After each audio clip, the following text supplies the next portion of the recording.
2NURFM News for our sponsor Guardian Jewellery, Toronto Town Square and the Esplanade, Warners Bay.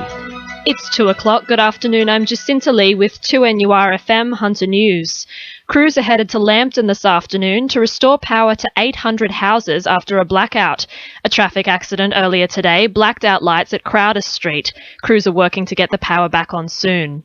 Investigations are continuing into last night's horror smash at Maitland Vale, which claimed the life of a 26-year-old man. Sarah Burnell from police headquarters says a Range Rover with 5 young men inside crashed into a tree on Maitland Vale Road just after 11 p.m. The front seat passenger, a 26-year-old man from Mount Olive, died at the scene.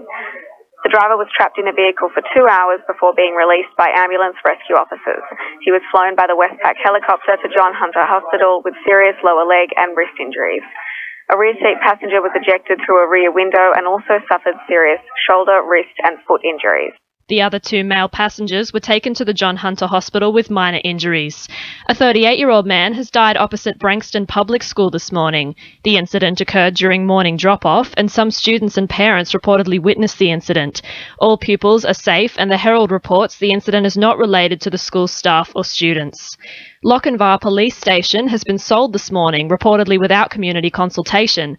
Maitland MP Jenny Aitchison is asking for more information about the sale, which she says could leave Maitland without adequate police surveillance and care. She says the community would be at a loss. We need to know about the policing numbers in Maitland, and we have a growing population. We need the police numbers to be at least keeping pace with the growth. We have 5 new people who come here every day to live in Maitland, and so if we don't have a police force that's growing, if these stations are being closed, then that's a concern.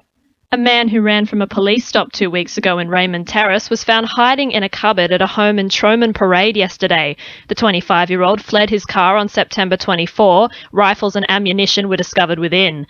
Police arrested and charged the man with possession of a firearm and custody of a knife in a public place. He was refused bail and will face court on November 16.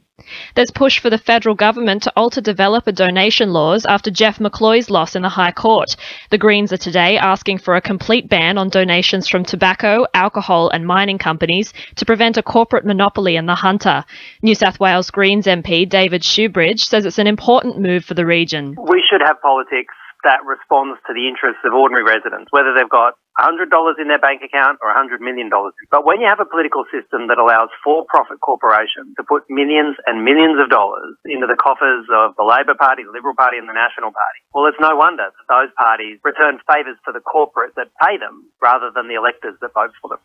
Expensive supermarket prices are driving low-income Hunter earners to a new discount grocery store in Cessnock. Food War Inc., started by Aberglasson's Elsie Cooper, helps financially struggling community members to buy cheaper produce and save. Cessnock councillor Sue Ellen Wrightson says council supports the project 100%. It's discounted grocery items that are offered to eligible members. It's just for people that may be experiencing, some level of hardship. From a council perspective, we're more than just roads, rates and rubbish. We do have that real connection with our community and try and support those organisations that are giving our good local residents a helping hand.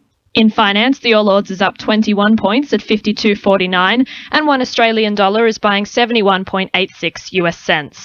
Sport, thanks to our sponsor Warners Bay Sports Club's Melbourne Cup Carnival. Knights fullback Jake Marmo is still battling a concussion from a king hit. Ipswich forward Billy McConaughey escaping with a 2-game suspension after pleading guilty to the incident in Sunday's state championship match. Club CEO Matt Gidley is raising questions about the NRL Match Review Committee's findings. Fairfax Media is reporting Mick Potter has been in discussions to take an assistant role with Newcastle coaching staff under Nathan Brown.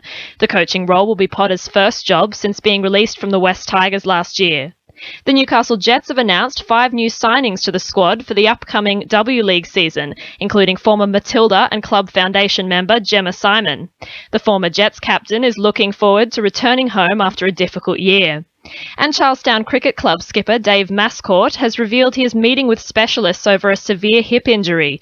While Mascourt's injuries cloud his future in the sport, he is confident his teammates have the talent needed to remain competitive. 2NURFM news time is 2:04.